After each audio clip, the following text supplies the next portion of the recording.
ওং নমো ভগবতে বাসুদেবায়। জয় শ্রীকৃষ্ণ, জয় রাধা রানীর জয়। জীবনে চলার পথে আমাদের কত চড়াই উতরাই পার করতে হয়। আমাদের সারা জীবন সারাদিন কোন পথে চলা উচিত আর কোন পথে চলা উচিত নয় আমরা সঠিক বুঝতে সক্ষম হই না। সেইরূপ কখন আমাদের ভগবানের প্রতি ভক্তি করা দরকার, কিভাবে আমাদের মুক্তি সম্ভব, এ নিয়ে বিভিন্ন প্রশ্ন আমাদের মনে নাড়া দিয়ে ওঠে। সবথেকে বড় প্রশ্নই হলো, ভক্তি বড় না মুক্তি বড়? যদি এটা জানতে হয় তাহলে আমাদের শ্রীকৃষ্ণের পরম ভক্ত নারদের বলা কিছু কাহিনী জানার প্রয়োজন রয়েছে, যা তিনি স্বয়ং সাধুদের বলেছেন। তো চলুন আমরা সেই কৃষ্ণ ভক্তের মুখ থেকে জেনে নিই সেই ভক্তি আর মুক্তির লড়াইয়ের কাহিনী।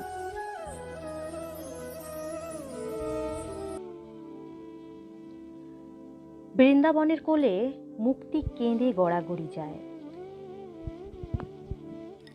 মুক্তি বলে, হে মাধব, কি হবে মোর মুক্তির উপায়? একবার দেবর্ষি নারদ বৃন্দাবনের ধুলায় দাঁড়িয়ে উচ্চ স্বরে কাঁদছেন। তা দেখে মহাত্মা জিজ্ঞাসা করছেন, নারদ, তুমি কাঁদছ কেন? তুমি তো পরম বৈষ্ণব, ভক্ত চূড়ামণি, জ্ঞানী, বিদ্বান, তোমার এইভাবে কান্না শোভা পায় না। নারদ বললেন, আমি নিজের জন্য কাঁদি নাই, আমি কাঁদছি সেই সব যোগী ঋষি, সাধু সন্ন্যাসীদের জন্য, যারা ব্রজে না এসে, ব্রজের প্রেম আস্বাদন না করে, কৃষ্ণের মোহন মুরলীর ধ্বনি না শুনে সাধন ভজন করছে, তাদের জন্য। আমি কাঁদছি, ভাবছি ব্রজ রস বিনা, প্রেমাশ্রু বিনা কেমন করে সেই সব যোগী ঋষি, সাধু সন্ন্যাসীদের মুক্তি হবে?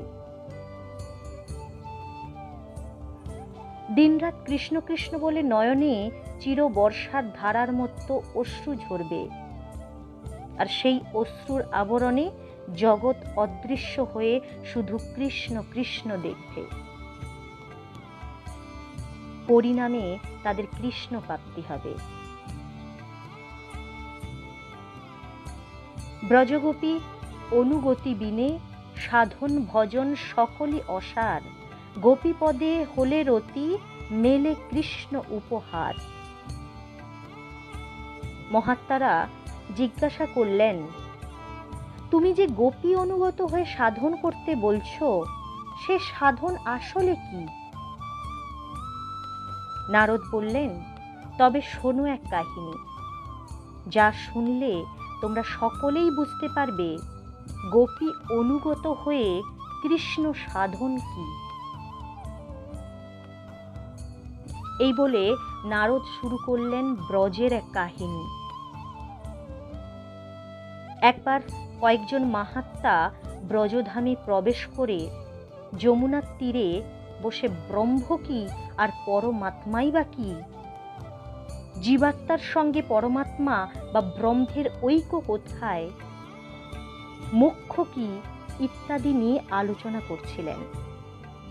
এমন সময় সেখানে কয়েকজন গোপী জল নিতে এলো এবং তারা কান পেতে শুনল মাহাত্মারা কি আলোচনা করছেন।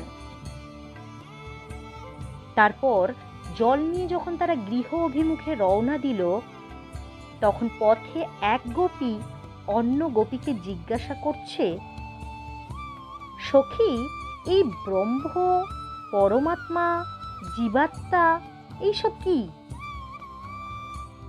উত্তরে অন্য গোপী বলছেন, মনে হয় আমাদের নটখট কানাইয়ের কোনো প্রতিবেশী বা আত্মীয় হবে। সখী, এর বেশি আমি কিছু বলতে পারবো না। ওইসব সাধু বাবারা এইসব নিয়ে আলোচনা করছিল, ওরা হয়তো সব জানে। আমরা শুধু জানি কানাই আমাদের প্রাণ, তার সুখেই আমাদের সুখ, আর তার আনন্দেই আমাদের আনন্দ। তখন আরেক গোপী বলছেন, ওনারা মুক্তি না মোক্ষ কি সব বলছিল, সেটা কি জিনিস রে গোপী? উত্তরে তখন সেই গোপী বলছেন, আমাদের কানাইয়ের মায়ের বাড়িতে অনেক দাসী কাজ করে, তো মনে হয় তাদেরই একজনের নাম হবে। নারদের মুখে ব্রজের কাহিনী শুনে সাধু মাহাত্মারা নিরুত্তর। কিছুক্ষণ মৌন থাকার পর সাধু মাহাত্মা দেবর্ষীকে জিজ্ঞাসা করলেন, হে মহাত্মন, গোপীদের কৃষ্ণের প্রতি যে ভাব, সেই ভাব সাধনের নাম কি? নারদ বললেন, অকুই তব প্রেম। এই প্রেমই পঞ্চম পুরুষার্থ। মাহাত্মারা জিজ্ঞাসা করলেন, আমরা যারা জ্ঞানমার্গী সাধন ব্রহ্মের সাথে নিজেকে এক এবং অভিন্ন ভাবি, তাদের পক্ষে দ্বৈত ভূমিতে নেমে এই প্রেম কি লাভ করা সম্ভব? নারদ বললেন, উদ্ধব কৃষ্ণ নির্দেশে মথুরায় এসেছিলেন কৃষ্ণ বলরামের কুশল সংবাদ দিতে এবং নন্দ যশোদার গোপ গোপী গোঠের সখাদের কুশল সংবাদ নিতে। কৃষ্ণ বলরামের বিরহে ব্রজবাসীদের হৃদয়ে যে যন্ত্রণা হচ্ছে, সেই যন্ত্রণা হত হৃদয়ে উদ্ধব যেন কুশল সংবাদ দানে একটু শান্তির প্রলেপ বুলিয়ে দেয়। এটাই ছিল কৃষ্ণের বিশেষ নির্দেশ। কিন্তু উদ্ধবের ছিল জ্ঞানের অহংকার, তাই সে জ্ঞানের বোঝা মাথায় নিয়ে ব্রজে যমুনার তীরে পৌঁছে। যে সমস্ত গোপী যমুনার জল ভরে ব্রজের দিকে ফিরছিল, তাদের জিজ্ঞাসা করল, নন্দবাবার বাড়ি কোনটা? আমি কৃষ্ণের খবর নিয়ে মথুরা থেকে আসছি। গোপীরা অশ্রুসিক্ত নয়নে বলল, হে পথিক, ক্ষমা করো, তুমি যে ব্রজধামে নবীন আগন্তুক তা আমরা বুঝতে পেরেছি। উদ্ধব অবাক হয়ে জিজ্ঞাসা করলেন, কেমন করে আপনারা বুঝিলেন আমি ব্রজে নবাগত? গোপীরা বললেন, ব্রজে যারা বাস করে তারা কেউ নন্দবাবার বাড়ি কোথায় এ কথা জিজ্ঞাসা করে না। উদ্ধব লজ্জায় ঘাড় নত করলেন। তা দেখে গোপীরা বললেন, হে পথিক, তুমি যেখানে দাঁড়িয়ে রয়েছ লক্ষ্য করে দেখো, তার পাশ দিয়ে এক জলধারা বয়ে যাচ্ছে। ওই জলধারা ধরে অগ্রসর হয়ে যেতে থাকো। যেতে যেতে যেখানে গিয়ে খুঁজে পাবে ওই জলধারার উৎপত্তির স্থান, সেটাই আমাদের নন্দ মহারাজার বাড়ি। মনে রাখবে, এটা কোনো বর্ষার বা নদীর জলধারা নয়। এই জলধারার জন্মস্থান যেখানে, সেটাই নন্দ মহারাজার বাড়ি। এই জলধারা নন্দ যশোদার অশ্রুধারা এবং তাদের গাভী সকলের অশ্রুধারা, গোঠের সখাদের অশ্রুধারা, ব্রজগোপীদের অশ্রুধারা।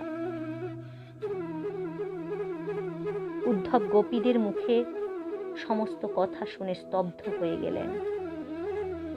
ধীরে ধীরে অগ্রসর হলেন নন্দালয়ের দিকে। মিলিত হলেন সবার সঙ্গে, গোঠের সখাদের সাথে, রাধা সহ ব্রজ গোপীদের সাথে, নন্দ যশোদার সাথে। উদ্ধব গিয়েছিলেন জ্ঞানের বোঝা মাথায় নিয়ে, ফিরলেন প্রেমের দীক্ষা নিয়ে। ভাষা নিয়ে এসেছিলেন, ভাব নিয়ে ফিরে গেলেন। জ্ঞানী বিদ্বান হয়ে এসেছিলেন, প্রেমী হয়ে ফিরে গেলেন। গুরু ভাব নিয়ে এসেছিলেন, গোপীদের শিষ্য হয়ে ফিরে গেলেন। মহাত্মারা নারদের মুখে সব শুনে বললেন, এই প্রেম লাভ করার উপায় কি? নারদ বললেন, গোপীচরণ পরশধন্য ব্রজের রস গায়ে মাথায় মেখে গোপীদের শরণ নাও। প্রেমেই মুক্তি আর মুক্ত আনন্দ বিচরণ করো। সেই আনন্দ আস্বাদনের জন্য মুক্তিও এখানে প্রেমে বন্দী হয়ে পড়ে থাকে। এই বলে নারদ জয় গোপী, জয় রাধে, জয় মাধব হরি বলতে বলতে সেখান থেকে প্রস্থান করলেন। মহাত্মারা ও গোপী হা গোপী, হা গোপী চরণে স্থান দাও বলে আকুলিত অন্তরে প্রার্থনা শুরু করলেন। তাদের প্রার্থনায় গোপীশ্বরী রাধারানী প্রকট হয়ে মহাত্মাদের দর্শন দিলেন। বললেন, বলো কি চাও তোমরা? মহাত্মারা বললেন, মাগো, একবার গোপী মণ্ডলের মাঝে তুমি শ্যামকে নিয়ে যুগলে দাঁড়াও, আমরা দর্শন করে মানব জন্ম সফল করি। রাধারানী বললেন, তোমরা মুক্তি চাও না? মহাত্মারা বললেন, মুক্তি? সে তো গোবিন্দ সেবা থেকে দূরে সরার নাম হচ্ছে মুক্তি, যার উপায় ছাড়া কিছুই নেই। আমরা তা চাই না। আমরা গোপী অনুগত হয়ে তোমাদের যুগলের সেবা অধিকারী পেতে চাই। রাধারানী বললেন, বেশ, তবে তাই হোক। এখন তোমরা গোপী মণ্ডলী পরিবেষ্টিত আমাদের যুগল রূপ দর্শন করো। রাধারানীর অঙ্গ হতে অজস্র গোপী দেহ নির্গত হলো এবং তারা মণ্ডল আকারে রাধারানীকে পরিবেষ্টন করতেই শ্যাম সুন্দর ও রাধার হৃদয় হতে নির্গত হয়ে রাধার দক্ষিণ পার্শ্বে ত্রিভঙ্গী মূর্তিতে দাঁড়ালেন। মহাত্মারা সেই মূর্তি দর্শন করে আনন্দে ভাবাবিষ্ট হয়ে গেলেন। মুক্তি সাধক যুক্তি হারিয়ে ভক্তিতে পড়লেন লুটিয়ে যুগল চরণে। রাধে রাধে।